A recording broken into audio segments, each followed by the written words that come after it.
January 31st is the day Anchorage chose to conduct the federally mandated count of unsheltered people living within the community. Some would rather not participate. So if they don't want to answer the questions, what we do is called an observational count. We make note of what we can see and observe, and they do count towards the overall total, but it's not complete data. For many unsheltered people, today is a day like every other. Outreach teams with the Anchorage Coalition to End Homelessness do their best to get an accurate count, equipped with warm containers of burrito dinners provided by the United Way. Last night, volunteers put together bags of toothbrushes, food, and other items for workers to hand out. Locating the unsheltered can be difficult. This team trudged through trails and snow to find campers in a wooded area of Mountain View. I got a meal for you if you'd like a meal. One camper was found under this blue tarp he turned into a tent. Thank you, man. You need some water, Scott? I got some water. I'm looking. How long have you been out here? 6 months, I think. What's it like on a cold winter night being in a tarp tent? It sucks. It's hard. Scott was born and raised in Alaska and works day jobs to make ends meet. And these workers are trying to meet a deadline, counting those who often feel they don't count at all. So we go like downtown, we'll go like through as a grid and we will look for people and encounter people, and we have a short questionnaire for them. We will walk the trail system and look for evidence of camps. We'll go back to where we know people have camped, and we'll just go and look for folks all the way from Eagle River, down to South Anchorage. And they'll find many more people out there just like Scott. Just pray and just hope for the next day, That's all you can do. Just try to get by. It's hard. There's just lots and lots of eagles. Allie Gustafson works at the American Bald Eagle Foundation in Haines, which hosts a 4-day festival every November to celebrate the bird's return. She says even if you can't visit in the fall, you shouldn't have trouble spotting one of Haines' 400 eagles who live here year-round. Although this time of year, There's a nest up here. you'd be wise to look high up in the trees. There's a nesting pair, and actually earlier today we saw an eagle carrying a whole big stick flying over here. So they're building up their nest and should be laying soon if they haven't already laid their eggs. If you'd like a really close-up view of these beautiful birds, you can visit the American Eagle Foundation in town. My favorite thing is when people walk through that door and look at Vega and go, oh my gosh, she's so big. Vega is one of 3 eagle education birds visitors can see. It's a great place to learn about our state's most majestic bird in a town where eagles soar. The natural beauty of Valdez is hard to beat. From waterfalls to wildlife. But despite the fact that the welcome mat is clearly on display, plenty of people won't be stopping by here this summer. There had been some rumors that we had heard. We hadn't heard anything official, and so we reached out and asked specifically, hey, are you guys going to be coming back on Thursday? And that's where we got the official word that they weren't going to be coming back on Thursday.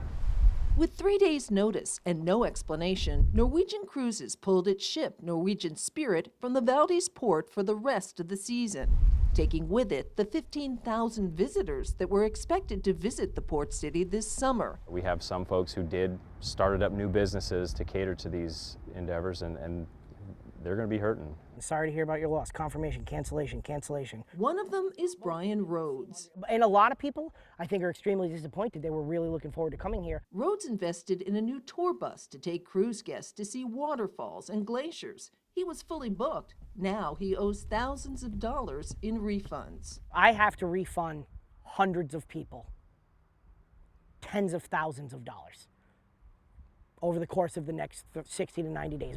Rhodes calls the blow devastating, but others are experiencing losses too. The owner of Stan Stevens Cruises says the company put one of their sightseeing ships on reserve specifically for Norwegian passengers. Now that ship isn't going anywhere. The impacts are we now have 11 mornings in which we have no departure scheduled. It was a struggle, but I never gave up hope. John Nichols is a military vet who spent 10 years of his life on the hot streets of Houston. In my situation, I'm a widow and I had lost my wife. And I went into a depression, deep depression. This is my wife that's deceased. Nichols spent most of those years living in an abandoned house. His struggles took a toll. Alcohol and marijuana, pills.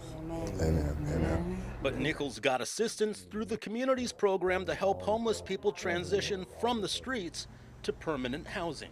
The services are out there if you want them. For the past 7 years, Nichols has been living at this apartment in Northwest Houston. It's a blessing. It's not congregate housing where homeless people are grouped together. It's an apartment where he feels at home. I have a roof over my head. As you all can see, it's a nice apartment. Go see your critter. Tammy Dempsey also found permanent housing through Houston's coalition. She's been in her apartment just outside Houston in Conroe for the past 5 years. Before that, she spent 1.5 years in the woods, camped out in a tent. I don't think I'd be alive if I didn't get into a place. The streets were not made for me. Dempsey lives in a 1-bedroom apartment with her dog, Rosie. I feel blessed. Like Nichols, her rent is paid and she's now on disability. Yeah. The city's focus on permanent housing combined with supportive services help people apply, qualify, and keep housing. Have a place to look and see my plants growing. I have Rosie here. Go and make dinner. Sit and go to sleep and not have to worry that somebody's going to come and hurt you. So what can Anchorage learn from Houston about homelessness? In Anchorage, officials recently announced that by next year, the city will have over 300 new apartments ready for people to move in. But unlike Houston's leaders, Mayor Dave Bronson says permanent housing should not be the city's job. I think the taxpayers should only be involved in the sheltering process because it's a public safety issue. You know, if you freeze to death on the street, that's a public safety issue. A shelter keeps them from doing it. Now, all the hotel conversions and the housing, the nonprofits are taking care of that, and they should. Houston's focus could not be more different. And quite frankly, it's not going to all happen at one time. Houston Mayor Sylvester Turner says his community's decision to pour public funds into permanent housing and empower one agency to oversee the effort has led to moving thousands of people off the streets and keep them in housing. It's hot out here. It's like 100 and something. In searing triple-digit heat, an outreach team from the Coalition for the Homeless in Houston embarks on an important mission. So today, this whole week we're doing the 290 closure. Workers are decommissioning homeless encampments along this stretch of the highway. So he's in the next intersection. He usually stays right underneath the underpass. That means they're clearing the homeless off the streets after weeks of working to place each individual into shelters. We'll put that you have a dog. The area they're targeting now includes 10 highway underpasses. For your doggo, he has to go to the Humane Society first.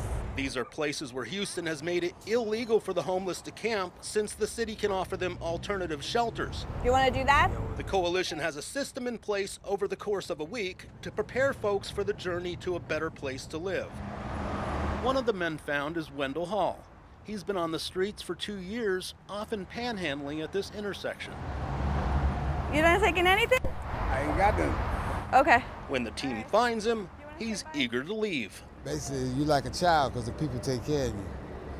Yeah, I like my own money. I like my own place. Hall's paperwork was already completed beforehand, so he's good to go. So today he's going to the Navigation Center, and he'll be going there for maybe approximately a month or maybe less. As soon as his apartment's ready, he'll be enrolled into a housing program. That means Hall can enter permanent housing. So it's a very collaborative approach between the public sector, the private sector, nonprofits, all working together, moving in the same direction. Houston Mayor Sylvester Turner has appointed a team of people to help combat the homeless situation. And so you really have to look at it as this is a crisis of humanity, that in many cases where either we have failed them or we simply haven't provided the necessary resources to transition them. But this is a very solvable problem.